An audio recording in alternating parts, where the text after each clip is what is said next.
La Russie est aujourd'hui, le 15 septembre, a franchi une nouvelle étape dans l'escalade, déjà dans une nouvelle guerre contre les pays de l'OTAN. Le Premier ministre polonais Donald Tusk a déclaré qu'il y a une demi-heure, un drone qui visait un bâtiment gouvernemental dans le centre de Varsovie a été abattu. De plus, il s'est avéré que le drone abattu survolait la résidence du président polonais. Et cela alors que, littéralement aujourd'hui, le chef du ministère des Affaires étrangères de la Pologne, Radosław Sikorski, assurait que la Pologne avait atteint une efficacité de 100% dans la détection et la neutralisation des drones, si l'on mesure selon les critères ukrainiens.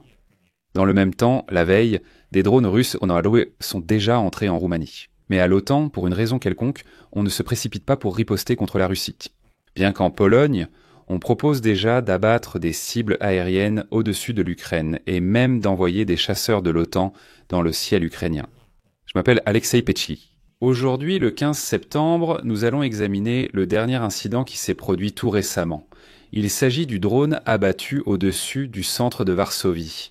Nous analyserons aussi la réaction de la Pologne et les propositions polonaises pour protéger leur espace aérien et celui de l'Ukraine. Mais avant de commencer, je vous rappelle que chaque jour, plusieurs reportages d'actualité et d'analyse sur les événements dans le monde entier sont publiés sur cette chaîne YouTube, pour que vous soyez informés de toutes les actualités. C'est pourquoi je vous recommande de vous abonner à cette chaîne YouTube et, s'il vous plaît, mettez un like sous cette vidéo. Ainsi, dans la soirée du 15 septembre, le Premier ministre polonais Donald Tusk a officiellement déclaré qu'en Pologne, un drone qui survolait des bâtiments gouvernementaux et la résidence présidentielle avait été neutralisé. Selon Tusk, le service de protection de l'État polonais a neutralisé lundi un drone qui survolait les bâtiments gouvernementaux sur la rue Parkowa et Dworkowa. Dedom. Belvédère est une résidence présidentielle polonaise. Ensuite, Tusk a déclaré sans donner de détails que, je cite, « 2 citoyens biélorusses ont été arrêtés, la police enquête sur les circonstances de l'incident ». Donc cela veut dire qu'un drone a déjà survolé le centre de Varsovie. Pendant ce temps, en Biélorussie, des exercices militaires offensifs, j'insiste, sont menés par les Russes et les Biélorusses et sous le nom de Zapad 2025. Je rappelle que l'incident est devenu connu après que près d'une vingtaine de drones russes ont violé l'espace aérien polonais la semaine dernière venant du territoire ukrainien, et révélateur de la Biélorussie. Mais le paradoxe, c'est que le drone a été abattu au-dessus du centre de la capitale polonaise, alors que le ministre des Affaires étrangères de la Pologne, Radosław Sikorski, déclarait littéralement cet après-midi que l'intrusion de drones russes dans l'espace aérien du pays. L'OTAN était une tentative du Kremlin de tester la réaction de l'Alliance atlantique par une escalade progressive, sans provoquer de réponse à grande échelle.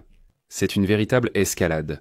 Ils ont franchi la frontière et maintenant des drones survolent déjà Varsovie. Sikorski a confirmé que les drones ayant pénétré dans l'espace aérien polonais étaient incapables de transporter des munitions, mais n'étaient pas équipés d'explosifs. Ce qui est assez curieux, c'est qu'ils se sont tous révélés vides. Ce qui, à mon avis, indique que la Russie essayait de nous tester sans déclencher de guerre. De plus, le ministre Sikorski a rejeté l'hypothèse selon laquelle le système de défense aérienne polonais n'était pas prêt à une telle évolution des événements, compte tenu du fait qu'une partie des drones a parcouru des centaines de kilomètres au-dessus du territoire polonais et, selon les données disponibles, sur environ 19 drones seuls, 3 ou 4 ont été abattus. Mais Sikorski commente ce résultat ainsi. Les drones n'ont pas atteint leur cible, les dégâts matériels ont été minimes, personne n'a été blessé. Si cela s'était produit en Ukraine, selon les critères ukrainiens, cela aurait été considéré comme un succès à 100%. Notre réponse aurait été bien plus dure si l'attaque avait entraîné des victimes ou des blessés sur le territoire polonais. Désormais, les groupes polonais sont formés par des opérateurs ukrainiens pour apprendre à contrer les drones et renforcer leur défense.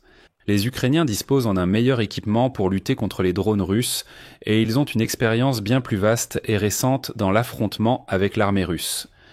Eh bien, il convient de noter que Sikorski a déclaré aujourd'hui que l'Occident devrait envisager d'abattre les drones et missiles russes dans l'espace aérien ukrainien. Je rappelle que le chef de la diplomatie polonaise a dit cela lors des discussions sur l'intrusion de drones russes dans l'espace aérien polonais. Voici sa citation. « Si vous me demandez personnellement, nous devrions y réfléchir. Techniquement, nous, en tant que membres de l'OTAN et de l'Union européenne, serions capables de le faire, mais c'est une décision que la Pologne ne peut pas prendre seule, seulement avec tous ses alliés. Il a également proposé de créer une approche coordonnée contre la flotte fantôme russe en mer Baltique. Citation: l'Allemagne ou l'OTAN pourraient en créer une zone de contrôle maritime en mer du Nord et ainsi contrôler l'entrée de ces navires dans la mer Baltique.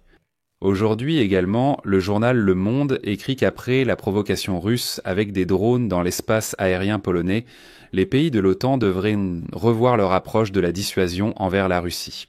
Et tout de même assumer la protection de l'espace aérien.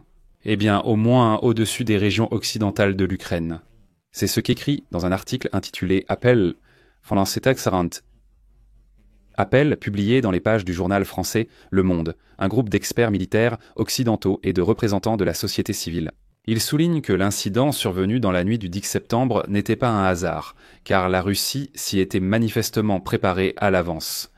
En effet, l'utilisation de ces drones avait déjà été testée cet été, et ces drones utilisés vendent des cartes SIM de Lituanie et de Pologne. Je vais citer un extrait de cette déclaration. Moscou programme ses drones pour qu'ils se connectent au réseau de télécommunications européen, transformant chaque drone en capteur d'information, afin de détecter les installations de défense et les stations radars utilisées, d'analyser les protocoles et le temps de réaction des forces européennes de défense aérienne. Dans cette nouvelle réalité, l'Europe ne peut plus compter sur une stratégie de défense passive qui consiste simplement à abattre les drones au-dessus de son propre territoire. Elle doit concentrer sa défense plus en amont. Commencer à intercepter les missiles et drones russes dans l'espace aérien ukrainien, protégeant ainsi à la fois elle-même et la population civile ukrainienne. Et voici que les auteurs de l'initiative ont déjà calculé que pour fermer le ciel au-dessus de la partie occidentale de l'Ukraine, 120 chasseurs des pays de l'OTAN suffiraient.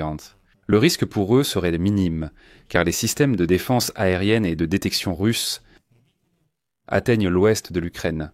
Voici une citation.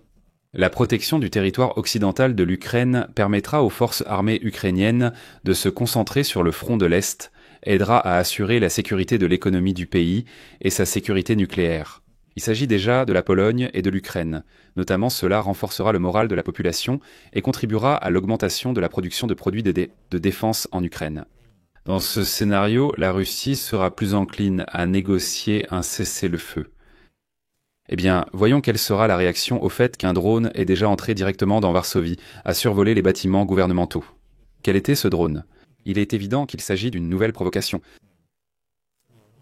Mais voyons quelle sera la réaction après cela concernant leur réelle volonté de renforcer leur propre sécurité. Ou bien ils feront encore semblant que rien ne s'est passé. Je vais m'arrêter là-dessus. Donnez votre avis et vos conclusions dans les commentaires sous cette vidéo. Abonnez-vous à la chaîne, cliquez sur la cloche et n'oubliez pas de mettre un like. C'est tout pour aujourd'hui. Prenez soin de vous, à bientôt.